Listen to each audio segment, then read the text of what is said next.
बाद चिन्ह ना हो रह जाए, मुझे तो जाने वाले हैं। कई प्रधान जी कभी हुए थे, ये हमारी पुरानी बच्ची जो है ये सब जा रही है, कोई तैयारी कर रहा है, कोई कुछ कर रहा है, कोई कुछ कर रहा है, लेकिन प्रधान जी इतने सज्जन आदमी हैं, मैं इनके पीछे चर्चा करता हूँ। ये इतनी शराब पीते थे कि पड़े रह जाते थे, लेकिन जिस दिन से मैंने इनका संकल्प करवाया उस दिन से फिर इन्होंने शराब का सेवन नहीं किया। तो अपने लिए हम घर तो सभी लोग बनवाते हैं, लेकिन जो भगवान के लिए घर बनवाता है तो उसके लिए घर भगवान बनाते हैं।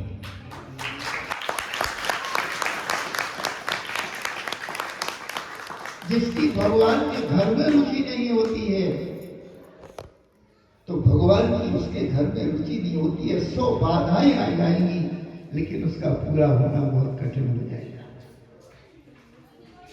ध्यान देना, जो मैं आपसे प्रवचन नहीं कर रहा हूं, आप लोगों ने मिलकर के इतना भव्य दिव्य एक सुंदर कार्य किया है कि सामूहिक कार्य देखने को बहुत दिनों के बाद इस गांव में हमको मिला है। कई कथाएं हो गई सामूहिक,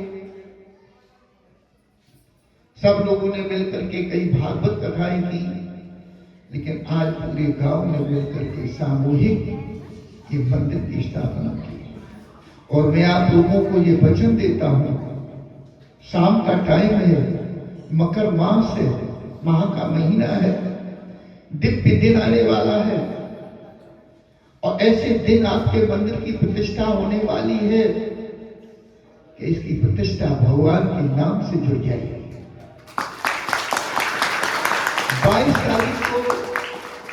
22 तारीख को अयोध्या में स्थापना हुई, 22 जनवरी को, और 22 जनवरी की स्थापना आपके मंदिर में हो गई। इतिहास रहेगा जिस दिन राम जी की स्थापना हुई थी, जिस दिन राम जी की स्थापना हुई थी, उसी 1 साल बाद हमारे यहाँ उसी तिथि को राम की स्थापना। इसके इतिहास के लिए तुम्हें दूर नहीं जाना पड़ेगा, खोजना नहीं पड़ेगा। मंदिर कब बना कि राम जी अयोध्या में विराजे, उनके 1 साल बाद उसी तारीख को हमारे यहाँ भगवान विराजे, हमारे यहाँ भगवान। आप लोगों का एक इतिहास रहेगा, इस गांव का एक इतिहास रहेगा, इस मंदिर का एक इतिहास रहेगा। 7-5 मिलकर के जहां जिस कार्य को कर देते हैं, इसमें पर्चा लिखा गया तो कई जगह की रजवाड़े के राजाओं के महलों के यहाँ की मिट्टी, दीमक की मिट्टी, हाथी खाना की मिट्टी, घोड़ा खाना की मिट्टी, गायों को जल, ये वो दुनिया की व्यवस्थाएं करनी पड़ी। कई जल तो पंडित जी एक में लेकर के वहां से आए, उसमें थोड़ा थोड़ा सब में करेंगे। सबने मिलकर के जो एक स्थापना की है, ऐसी जगह पर भगवान प्रकट हुए बिना बच ही नहीं सकता है। प्रकट होना एक बात नैमी सारण की एक बात हमारे दिमाग में आ गई। नैमी सारण में आप लोगों ने सुना होगा, नैमी सारण एक महातीर्थ है। रामायण में गोस्वामी जी ने कहा है कि तीरथ ने विश्व वर विख्याता, होवत पुनीत साधक से दाता। नैमी सारण एक महातीर्थ है, तीरथ ने विश्व वर विख्याता, जहां 88,000 ऋषियों ने तपस्या की है। भगवान से पूछा मैं तपस्या कहां करूं? ब्रह्मा जी के पास गए, ब्रह्मा जी से कहा ऋषि मुनि देवी देवता सब पहुंचे, मैं तपस्या करना चाहता हूं, मैं तपस्या करूं तो करूं कहां? वो स्थान कौन सा सुंदर है जहां मैं तपस्या करूं? स्थान भेद भी होता है। एक स्थान होता है जहां मन अपने आप बहुत अच्छा होने लगता है, एक स्थान वो होता है कि अपने आप मन में विकृतियां पैदा होने लगती हैं, बुराइयां पैदा, बुरी चीजें पैदा होने, बुरी भावना पैदा होने, इस स्थान का भेद होता है। जिस समय महाभारत का युद्ध हुआ, जिस समय महाभारत का युद्ध हुआ तो अर्जुन से भगवान कृष्ण कहते हैं, ये पार्थ, अब तो युद्ध होना निश्चित हो गया है, अब युद्ध तो होगा ही, लेकिन युद्ध हो कहां, उसके लिए एक जगह खोजिए। युद्ध होगा, महाभारत होगा, निश्चित होगा, लेकिन अब हो कहां? जब शांति दूत बन के लौट के आ गए, दुर्बुद्धि दुर्योधन ने नहीं माना, तो अर्जुन को लेकर के रथ में गोविंद चले, उस जगह की खोज में चले कि युद्ध कहां हो। तो बताते रथ हाँकते हाँकते अर्जुन बैठा हुआ है, आगे जब कुरुक्षेत्र के मैदानों में पहुंचे हैं, कुरुक्षेत्र के मैदानों में जब पहुंचते हैं तो क्या देखते हैं कि एक हल चलाने वाला बैलों का हल चला रहा है। बैलों का हल देखा किसी ने चलाते हुए? पिताजी कहते मैंने तो चलाया, अब दो चार ही निकलेंगे जिनने चला हुए, और चार छह ही निकलेंगे जिनने चलता हुआ देखा होगा, सुना तो होगा, क्योंकि महाराज जनक ने भी राजा रानी ने मिलकर के हल चलाया था जब सीता जी प्रकट हुई थी, वही तो हल है ना। एक हल चलाने वाला हल चला रहा है, हुआ है बच्चे बैठो, इन्हें निकल जाने दो, चलो।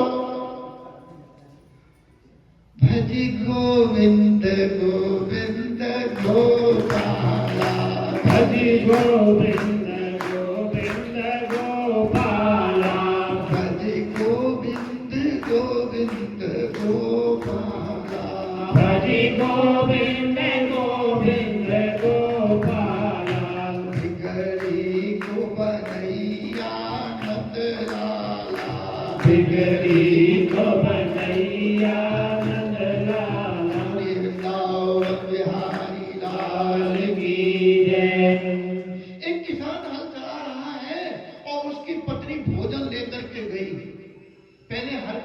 जाता था। पहले हल चलाने वाले तो घर की माताएं, बहनें, बच्चे बच्ची कलेऊ लेकर के जाते थे, कोई पराठे ले जाता, कोई अगरियां ले जाता, कोई कुछ, यही चीजें थी उस समय। उसकी पत्नी भोजन उसके लिए कलेऊ लेकर के आ गई और उसकी पत्नी मेड़ पे बैठ गई, हल चलाने वाला उस कोने पे पहुंचा, जब इधर को आया तो उसकी पत्नी ने इशारा किया, भोजन आ गया है, आप कलेऊ कर लो। किसान ने देखा मेरी पत्नी आ गई, मेरे लिए भोजन लेकर के आ गई, बस उन्होंने क्या किया, बैलों को खड़ा किया, हरैया में ही खड़े कर देते थे, बैल वही चुपचाप खड़े हो जाते थे। जब सामने पत्नी आई, मेड़ पे बैठी हुई है और बैल वही खड़े कर दिए। बैल खड़े करके जैसे ही वो 2 कदम आगे चला, तैसे बैल उसके आगे बढ़ने लगे। जब बैल आगे बढ़ने लगे तो सर में एक लोहे का बहुत तेना फाड़ा होता था, फाड़। तो ये कभी कभी बैलों के पैरों में लग जाता था, बैल लगने हो जाते थे। वो मुड़ के आया और उस हल को पकड़ लिया, ऐसा ना कहीं हो कि मेरे बैलों के पैर में ये घुस जाए और मेरा बैल जो है लगड़ा हो जाए। कई बार बैलों में लग जाते थे, अंशिकाओं में लग जाते थे। तो पीछे मुड़ा और पीछे मुड़ करके उसने हल पकड़ लिया, बैलों को रोकने लगा, लेकिन बैल भागने लगे। देखो बैल भागने लगे और इतनी चौगड़ैया मारी उन्होंने, बैलों ने चौगड़ैया मार कर दौड़ने लगे और वो ऐसे हल पकड़े हुए था, बैलों ने ऐसी चौगड़ैया मारी कि वो हल का जो फाड़ा था ऐसा घुमा के उसके पेट में घुस गया, पेट में घुस गया। और देखो बैल खड़े हो गए। उसकी पत्नी उठी, उसने जाकर के देखा ये क्या हुआ।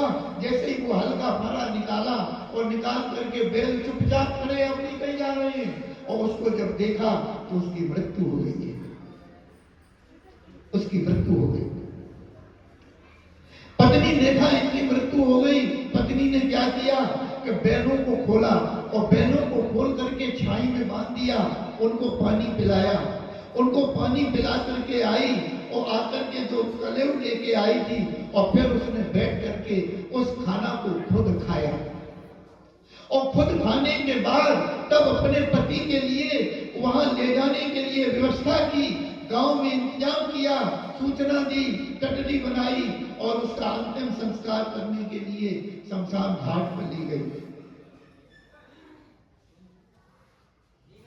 वहां ले जाकर के फिर उसका संस्कार किया। भगवान कृष्ण से कहते हैं अर्जुन देखो देखो अर्जुन, देखो अर्जुन, तुमने देखा इसका पति मर गया और ये खाना खा रही है और देखो बैलों को पानी पिलाया, बैलों को बांधा, उसके बाद में पति की व्यवस्था कर रही है। भगवान कृष्ण कहते हैं अर्जुन यही ब्रह्म निर्मोही, अर्जुन यही ब्रह्म निर्मोही, काम न क्रोध मोह नहीं माया और मनु शोक नहीं होई। अर्जुन यही ब्रह्म निर्मोही, यहाँ ना जाने कितने योद्धा मारे जाएंगे, यहाँ मोह नहीं है, ये निर्मोही भूमि है, इसलिए यही युद्ध करो। तो भूमि का प्रभाव होता है। तो अनंत तपस्या करने के बाद पूरी कथा सुनाऊं, तब ब्रह्मा जी ने कहा कि जाओ एक चक्र छोड़ा।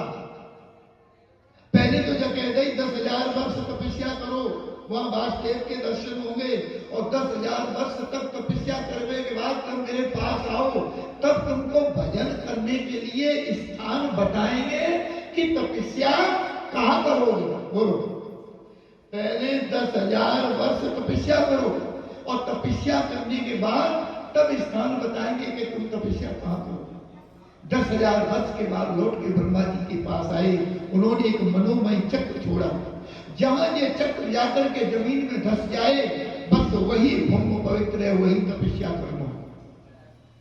तो बताते नैमिषारण्य में जब घूमते घूमते चारों तरफ हो गया है, उसके पीछे ढोल मजीरा शंख घाट बजाते हुए और सभी ऋषि मुनि जा रहे हैं, अब हमको स्थान मिल जाएगा, हमको कहाँ तपस्या करनी है। तो ये बताते हैं कि नैमिषारण्य में जब आया है, वहां उसको चक्र तीर्थ कहते हैं। अगर कोई नैमिषारण्य में गया हो, चक्र तीर्थ कहते हैं। वहां आकर के वो जमीन में धस गया और ऐसा धस गया कि पाताल फूट गया और पानी की बहुत वहां पर ये लगा प्रलय हो जाएगी, अब क्या होगा। तब ऋषि मुनियों ने मां भगवती की आराधना की, तो वहां पैदा हुई देवी, पैदा हुई, जिनका नाम क्या है, ललिता देवी। ललिता देवी की बहुत पूजा है, एक पीठ है। प्रकट हुई, उन्होंने उस जल के वेग को रोका, सामान जल उसमें रह गया। तो वहां 88,000 ऋषियों ने तपस्या की है। तो बताए वही एक तपस्या दधीच जी महाराज कर रहे थे। दैत्य और देवताओं का युद्ध होते होते बहुत दिन हो गया। देवताओं ने एक बार सभी दैत्यों को परास्त कर दिया और परास्त करने के बाद